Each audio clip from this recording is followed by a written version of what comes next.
Bonjour, bienvenue en ce 28e épisode de Fantasy au petit déjeuner, un Fantasy au petit déjeuner placé sous le signe de l'horreur, de l'épouvante et de l'angoisse avec la trilogie des rats de James Herbert qui est sorti déjà il y a quelques mois, fin de l'été, aux éditions Brajlon, qui ont eu la bonne idée de rééditer en intégrale ce classique du roman d'horreur gore anglais.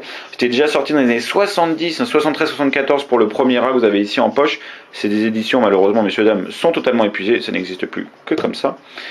Sorti dans les années 70, le deuxième peu de temps après, et le troisième qui clôt la trilogie était sorti dans le début des années 80. Donc ça ne nous rajeunit pas, mais pourquoi on en parle aujourd'hui? Pourquoi c'est toujours publié? Parce que c'est vraiment le maître étalon dans le genre de l'horrifique gore, ou la lutte contre un nuisible qui devient d'un coup prédateur.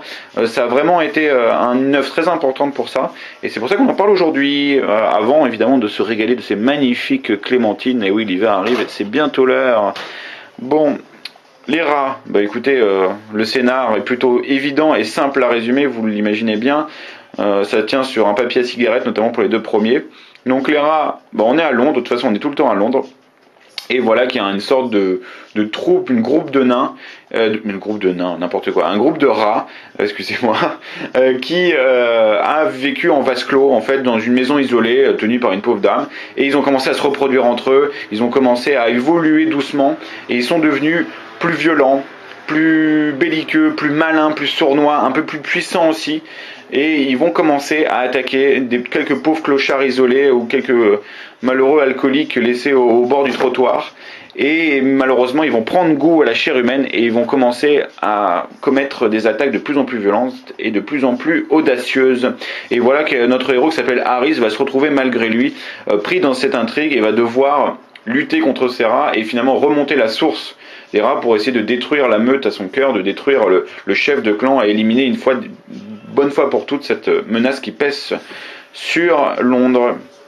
Donc on est dans du classique du classique. Le deuxième est exactement dans la lignée du premier, c'est le même modèle de roman, sauf que ici ça se passe en banlieue londonienne. En fait, grosso modo, quelques rats ont survécu et ont commencé à se reproduire juste à l'extérieur de Londres, à une dizaine de kilomètres, dans une villa isolée, encore une fois. Et là, ils ont commencé à se reproduire et les crimes sont commis à nouveau, il y a des horreurs, les maisons sont attaquées, les familles qui sont dévorées vivantes. Et voilà qu'il faut à nouveau détruire cette menace. Donc exactement, c'est vraiment les rats, le retour, exactement pareil. L'Empire des rats, à mon sens, est bien plus intéressant. C'est le troisième de la série qui est écrit bien plus tard. Et là, on est à Londres, mais on est à Londres post-apocalyptique. En fait, le roman commence et il y a une énorme explosion nucléaire, une bombe tombe sur Londres et la ville est rasée, il n'en reste rien.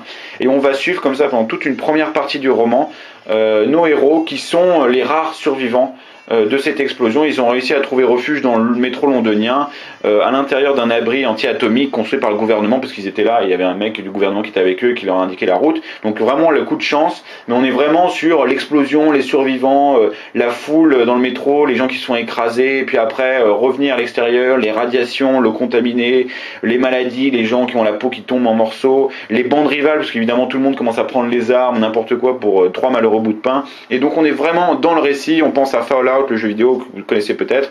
C'est vraiment cette ambiance qui prime et c'est assez génial, ça fonctionne très très bien. Et voilà que, vous l'avez compris, les rats sont de retour, ils ont compris que c'était leur heure et ils ont bien envie de se taper en casse-croûte les derniers survivants londoniens, et c'est ce qui va se passer. Et ils vont sortir par toutes les bouches d'égout imaginables, tous les métros, toutes les canalisations, tout même toute la Tamise, en fait, tout ça, voilà, tous les rats vont sortir de n'importe où, tous leurs repères souterrains, ils vont sortir de là et ils vont commencer à attaquer nos pauvres humains qui n'ont que quelques bouts de bois, quelques fusils et quelques barres en fer pour se défendre. Donc voilà un petit peu le topo.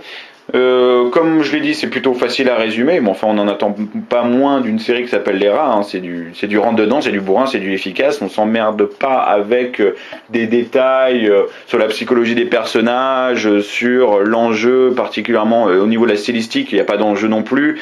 Enfin voilà, c'est quelque chose de très simple mais qui fonctionne très bien. Moi je me souviens d'avoir lu ça il y a une dizaine d'années en poche quand c'était sorti dans les années 90, c'était un vrai régal, j'ai vraiment eu le frisson, mais c'est pas un frisson, attention, horrifique dans le sens du malsain ou de l'intellectuel travaillé, vous voyez, de la maison hantée. On n'est pas dans du Lovecraft, on n'est pas dans une littérature fantastique particulièrement comment dirais-je, recherché et qui veut dans l'originalité. On est dans du gros bourrin, du gros fusil à pompe, du popcorn série B, horrifique et gore, et c'est uniquement là-dessus que ça fonctionne. Quand c'était sorti au milieu des années 70, c'était quand même relativement nouveau de faire un roman autour d'un nuisible, c'est-à-dire c'est vraiment prendre un élément du quotidien, un nuisible du quotidien qui n'est pour nous que vraiment rien du tout, et d'en faire un ennemi, un nouveau prédateur, et de faire donc descendre dans les échelons de la chaîne alimentaire l'humain qui habituellement est à la place numéro 1. Et après, ça a été un modèle qu'on a vu et revu et copié dans tous les trucs possibles et imaginables, avec les piranhas, les araignées, les serpents, les requins, etc., etc. Mais les rats, c'était vraiment un des premiers à faire ça, et de placer ça en plus dans un cadre non pas exotique, au fond d'une forêt ou d'une ferme perdue dans la campagne, mais au cœur de Londres, au cœur d'une capitale londonienne, et ça fonctionne rudement bien. On a vraiment des passages flippants. Il y en a un dans les rats où on a un voyageur isolé qui attend son dernier métro, et il sent le souffle du métro qui arrive, il entend des bruits, et finalement c'est pas le métro qui arrive, mais c'est une horde de rats. Pareil, il y a un wagon du métro qui à un moment est isolé, qui est complètement coupé des rails par les rats, et les mecs vont se faire bouffer un à un, les voyageurs. Enfin, c'est très impressionnant, et pour tous ceux qui, comme moi, prennent le métro régulièrement ou qui vivent dans une grande ville, je peux dire qu'il y a vraiment des moments où on a des flashs comme ça de notre quotidien, et on s'imagine, et c'est assez bien fait. Donc évidemment, entre les trois, vous pouvez oublier le repère des rats, c'est toujours intéressant, il y a des très bonnes scènes, mais franchement c'est trop du copier-coller par rapport au premier. Donc le premier est vraiment génial parce que c'est le premier, donc il instaure vraiment les bases du roman. Mais à mon sens le meilleur c'est l'Empire des rats, parce qu'il pose vraiment, il assume vraiment son côté roman apocalyptique, et il le fait très très bien, et on y croit à 100%. Il faut dire que les éditions Brajlon ont eu la bonne idée de retraduire aussi les rats et le repère des rats, donc c'est pas plus mal. Et voilà, vous avez donc ça dans un gros volume.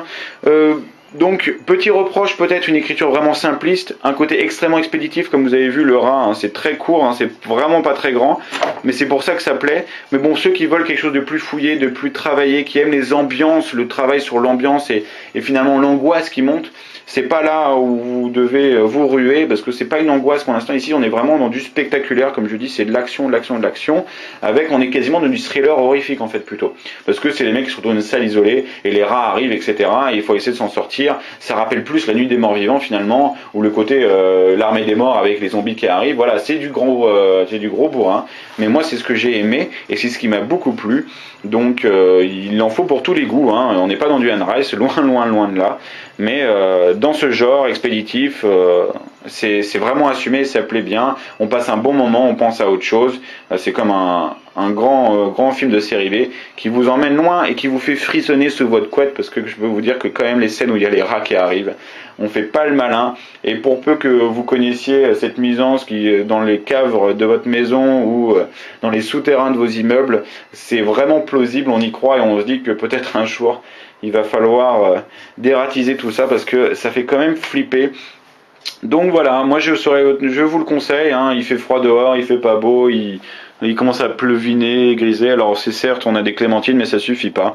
Alors si vous voulez prendre du plaisir et lire une histoire où il y a de l'action et du suspense et du gros thriller, et qui en tout cas se le dévore en une nuit, parce que moi ça a vraiment été le cas, et ben les rats c'est un excellent choix. Ça reste, je vous dis, extrêmement basique, mais c'est très assumé. De toute façon, quand vous lisez quelque chose comme les rats, vous n'attendez pas autre chose. Voilà, je tourne autour du pot, je reviens sur les mêmes trucs, donc je vais m'arrêter là. Il n'y a pas grand chose à dire de plus. Je vous donne rendez-vous dans une semaine ou deux, je ne sais pas encore trop, pour de nouveaux frissons de plaisir livresque évidemment. À très bientôt, merci et bonne semaine, au revoir.